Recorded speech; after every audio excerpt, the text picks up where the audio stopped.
की लक्ष घेण्यामध्ये माझ्याकडून काही चुका घडल्या असतील। मीडिया के कैमरे के सामने फफक फफक कर रोती इन महिला का नाम पूजा मोरे जाधव है। बीजेपी ने पूजा और उनके पति धनंजय जाधव को पुणे नगर निगम चुनाव में उम्मीदवार बनाया था, लेकिन इसके बाद कुछ ऐसा हुआ कि पूजा मोरे को चुनाव से अपनी उम्मीदवारी वापस लेनी पड़ी है। वजह बताई गई कुछ social media post, Rahul Gandhi के साथ उनकी एक फोटो, सीएम फडणवीस के खिलाफ बयानबाजी और पहलगाम अटैक को लेकर दिया गया बयान। पूरा माजरा क्या है, किस बयान और किस फोटो के नाम पर पूजा ट्रोल हुई और फिर उन्हें अपनी उम्मीदवारी वापस क्यों लेनी पड़ी, ये जान लेते हैं। साथ ही इस पूरे मामले में उन्होंने क्या सफाई दी और बीजेपी की ओर से क्या कहा जा रहा है, ये भी बताएंगे। महाराष्ट्र में इन दिनों नगर निकाय और नगर निगम चुनावों की तैयारियां चल रही हैं। नामांकन प्रक्रिया भी पूरी हो चुकी है। 15 जनवरी को वोटिंग कराई जाएगी। इसी चुनाव के लिए पुणे के वार्ड नंबर 2 से बीजेपी ने पूजा मोरे को उम्मीदवार बनाया था। पूजा ने प्रचार भी शुरू कर दिया था, लेकिन तभी सोशल मीडिया पर पहले कुछ पोस्ट वायरल हुई। इस पर पूजा की ट्रोलिंग शुरू हो गई। पहला आरोप, पूजा मोरे और राहुल गांधी की फोटो वायरल हुई। ये फोटो राहुल गांधी की भारत जोड़ो यात्रा के दौरान ली गई थी।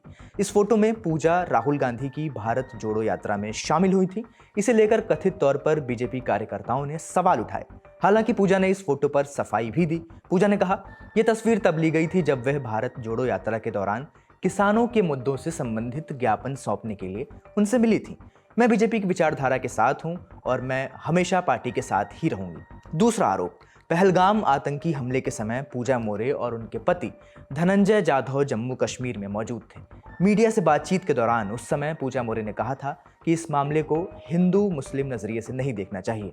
इस बयान के बाद बीजेपी और हिंदुत्ववादी संगठनों से जुड़े कई लोगों ने पूजा और उनके पति का विरोध किया था, उन्हें देश विरोधी तक करार दिया था, जिससे पार्टी के भीतर भी नाराजगी बढ़ी। इस आरोप पर भी पूजा ने सफाई दी। प्रेस कॉन्फ्रेंस में पूजा ने कहा, हमले के समय हम कश्मीर में थे, कई लोग कमरे में ही रुके रहे, लेकिन हमने पीड़ा महसूस की और बाहर निकलकर लोगों की मदद की। महाराष्ट्र के नागरिकों को सुरक्षित निकालने के प्रयास किए, घायलों से मिले और उन्हें सांत्वना दी।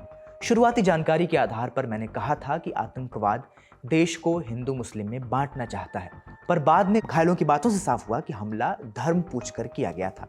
तीसरा आरोप, मराठा आरक्षण के दौरान सीएम देवेंद्र फडणवीस और उनकी पत्नी पर पर्सनल कमेंट्स करने का आरोप लगा, जिसका एक वीडियो भी सोशल मीडिया पर वायरल है। इसी वीडियो को आधार बनाकर सोशल मीडिया पर बीजेपी कार्यकर्ता सवाल उठाने लगे। हालांकि पूजा ने इस आरोप पर भी सफाई दी। पूजा का कहना है कि सीएम फडणवीस के खिलाफ उन्होंने कभी भी अपमानजनक या निचली भाषा का इस्तेमाल नहीं किया। मुंबई में हुए पहले मराठा मोर्चे के समय मेरी उम्र सिर्फ 20 साल थी। मैंने मंच से सिर्फ अपनी भूमिका रखी थी। सोशल मीडिया पर जानबूझकर गलत प्रचार कर उन्हें नुकसान पहुंचाया गया। पूजा मोरे की एक फोटो शरद पवार के साथ भी वायरल हुई, जिसे लेकर दावा किया गया कि वो शरद पवार गुट की राष्ट्रवादी कांग्रेस से जुड़ी रही हैं। पूजा और उनके पति पर आरोप है कि श्रावण के महीने में उन्होंने पुणे के धानोरी इलाके में चिकन बंटवाया था। सोशल मीडिया ट्रोलिंग के बाद पूजा ने अपना नॉमिनेशन वापस ले लिया है।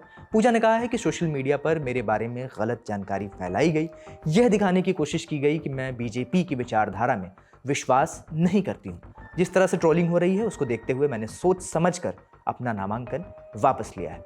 पूजा के नामांकन वापस लेने और प्रेस कॉन्फ्रेंस में उनके रोने का वीडियो वायरल होने के बाद पार्टी की सफाई भी आई है। केंद्रीय मंत्री और पुणे से बीजेपी सांसद मुरलीधर मोहोल ने इस बात की पुष्टि की कि पूजा जाधव ने अपना नामांकन वापस ले लिया है। उन्होंने ये कहा कि ये केवल सोशल मीडिया ट्रोल का शिकार हुई हैं, इसी वजह से उन्होंने नामांकन वापस लेना पड़ा है। नगर निगम चुनाव के लिए टिकटों की घोषणा के बाद से ही बीजेपी के अंदर असंतोष देखने को मिला। कई जगहों पर कार्यकर्ताओं ने खुलकर नाराजगी जताई है। सोशल मीडिया पर कैंपेन चल रहा है, जिसके बाद बीजेपी हाईकमान एक्शन में आया है। कई जगह उम्मीदवारों की समीक्षा करनी पड़ी। शायद से ही एक परिस्थितियों और परसेप्शन के कारण पूजा मोरे को अपना नामांकन वापस लेना पड़ा। सोशल मीडिया का दबाव और आंतरिक विरोध बीजेपी के लिए अब सियासी चुनौती बन गया है। अब देखना होगा कि इसका असर चुनाव नतीजों पर कितना पड़ता है। खबर लिखी है मेरी साथी सुप्रिया ने। मैं हूं अंकुर। देश और दुनिया की तमाम बड़ी खबरों पर नजर बनाए रखने के लिए देखते रहिए टैलेंट टॉप। शुक्रिया। मौसम ठंडा हो सकता है, मगर मस्ती ठंडी नहीं होनी चाहिए। नए साल में रजाई में कुनकुनाते हुए दुबकना नहीं है। शुरुआत होगी बहुत सारे फन के साथ। दिन होगा शनिवार का 10 जनवरी 2026 को आपके फेवरेट स्टार्स के साथ पटना के बापू सभागार में जमेगा लल्लन टॉप का बिहार अड्डा। खेली जाएगी क्विज, आएगा बहुत मजा। और यहाँ आने के लिए आपको सिर्फ फ्री में रजिस्ट्रेशन कराना है। So what are you waiting for? dilalanttalk.com पर जाइए, बैनर पर क्लिक कीजिए और आ जाइए बिहार अड्डा में।